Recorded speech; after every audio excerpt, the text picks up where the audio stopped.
आप सभी को मेरा नमस्कार। फिर से स्वागत है आपका मेरे YouTube चैनल पे। आज इस वीडियो में हम बात करेंगे रीस्लाइड दवाई के बारे में और जानेंगे हम इस दवाई की पूरी डिटेल कि किन कंडीशन में डॉक्टर इसे मरीज को देते हैं और किन कंडीशंस में इसे अवॉइड करते हैं और इसके क्या क्या साइड इफेक्ट्स देखने को मिलते हैं। ये सारी जानकारी हम इस वीडियो में समझेंगे, इसलिए इस वीडियो को आप बिल्कुल आखिरी तक देखें। और आपने मेरे चैनल को सब्सक्राइब नहीं किया है तो प्लीज़ अभी सब्सक्राइब करें, क्योंकि इस चैनल पर आपको इसे लेके जेड तक दवाइयों की सीरीज और काफ़ी हेल्थ टिप्स देखने को मिलेंगी। तो चलिए शुरू करते हैं। देखिए, ये जो रीस्लाइड होती है इसके अंदर पाया जाता है ग्लीक्लेजाइड। इसी का ही एक्शन जो है हमारे शरीर में देखने को मिलता है। और देखिए, ये जो रीस्लाइड है ये एक ब्रांड का नाम होता है जिसे बनाती है डॉक्टर रेड्डी कंपनी। और कंपोजिशन की बात करें तो इसके अंदर ग्लीक्लेजाइड होता है 40 mg और इसकी अलग स्ट्रेंथ भी आती है 60 mg की। तो अलग अलग स्ट्रेंथ में ये जो है दवाई पाई जाती है मार्केट में। देखिए, सबसे पहले उपयोग समझ लेते हैं। क्या होता है, जब पेशेंट डॉक्टर के पास में आता है अपनी समस्या लेकर, तो हमेशा वो ये बोलता है कि डॉक्टर साहब, मुझे थकावट बहुत रहती है, बहुत ज़्यादा वजन में जो है उतार चढ़ाव देखने को मिल रहा है और आमतौर पर पेशेंट की उम्र 45 साल से ज़्यादा रहती है। इसके साथ साथ कमज़ोरी बहुत रहती है, थकावट जल्दी हो जाती है और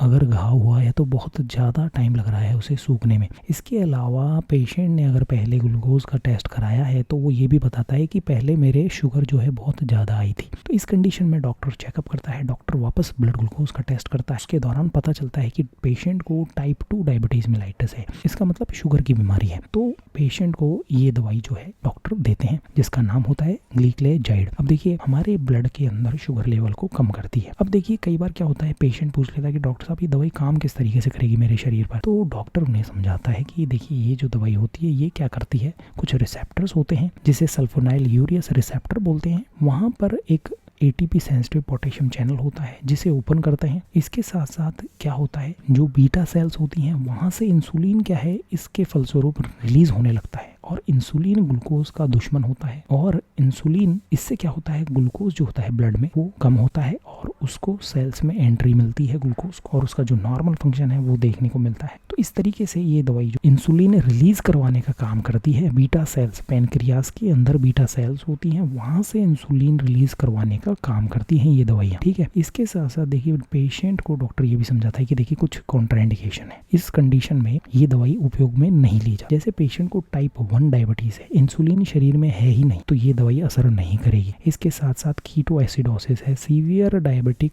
कीटो एसिडोसिस है, तो उस कंडीशन में भी इस दवा का उपयोग नहीं करना होता। इसके अलावा अगर किडनी की बीमारी है या फिर लिवर की बीमारी है या फिर कोई प्रेग्नेंट है या कोई माँ अपने बच्चे को दूध पिला रही है तो भी इस दवा का उपयोग नहीं करना होता। इसके अलावा किसी को एलर्जी है तो भी इस दवा का उपयोग नहीं करना होता। और अगर कोई दूसरी बीमारी है तो डॉक्टर को जरूर बताएं कि हमें ये परेशानी है, हम ये दवाई लेते हैं, तो ये जरूर बताना होता है पेशेंट्स को डॉक्टर को द्वारा डॉक्टर को। इसके अलावा देखिए, कुछ साइड इफेक्ट हैं देखने को मिल सकते हैं, जैसे कि ग्लूकोज लेवल कम हो सकता है, थोड़ा पेट से रिलेटेड जैसे नोजिया, वोमिटिंग, चक्कर आना, वेट गेन देखने को मिल सकता है, पेट में दर्द हो सकता है, डायरिया, कॉन्स्टिपेशन दोनों हो सकते हैं। अब देखिए, ऐसा नहीं होता कि हर पेशेंट में ही ये साइड इफेक्ट देखने को मिले, किसी किसी पेशेंट में ही ये जो साइड इफेक्ट है देखने को मिलते हैं, इसलिए इस दवा का उपयोग आप डॉक्टर की सलाह से ही करें। इसके अलावा देखिए, इस दवा को प्रिस्क्रिप्शन, डॉक्टर की पर्ची होती है वो लिखता है तभी ली जाती है। उसमें ज़्यादातर डॉक्टर्स जो होते हैं एक दिन की एक दवाई देते हैं और या फिर उसको डिवाइड करके 2 टाइम भी दी जाती है। इसके अलावा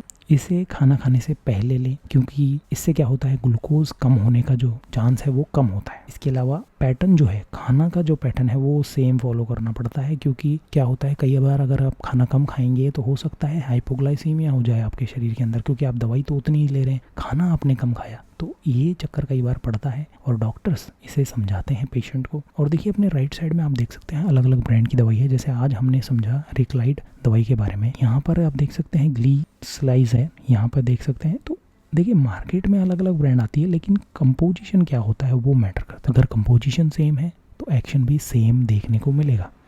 तो देखिए, ये था रिक्लाइड दवाई के बारे में। ये वीडियो आपको कैसा लगा ये प्लीज़ कमेंट करें, इस वीडियो को ज़रूर लाइक करें और मेरे चैनल को ज़रूर सब्सक्राइब करें। ये वीडियो देखने के लिए धन्यवाद।